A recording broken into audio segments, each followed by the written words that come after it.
You cherry-picking the Bible. What does that mean? What does that absolutely mean? There are so many passages in the Bible that say, do not do this, do not do this, do not do this, and do not this. And when we take a look at that, we love to forget something.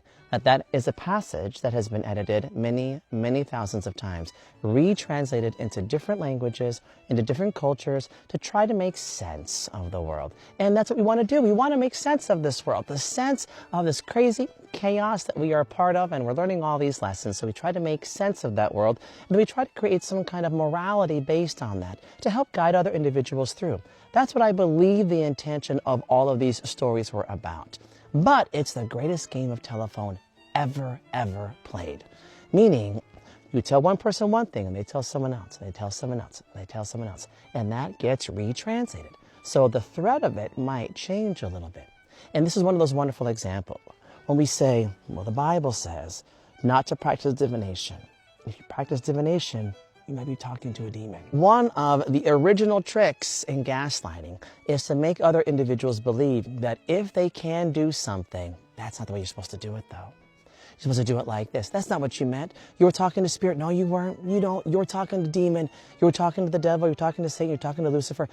Anything that it can do to change your mind so that way you can only find the one path of morality that someone believes is true. That someone believes is true. And then we create a very large room of group resonance, meaning well, now lots of people believe this. So now it's even harder to challenge that.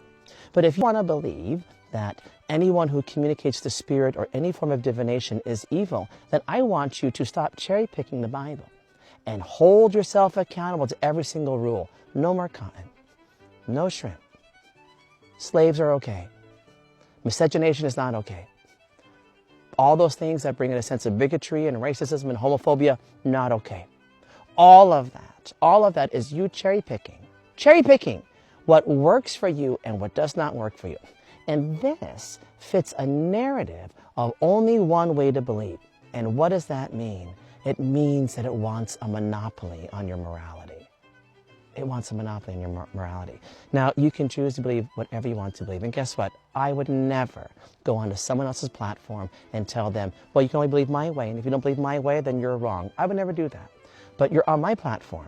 And on my platform, we talk about educating through a strong sense of academia, utilizing science, a very grounded approach to intuition that we all have access to, even you.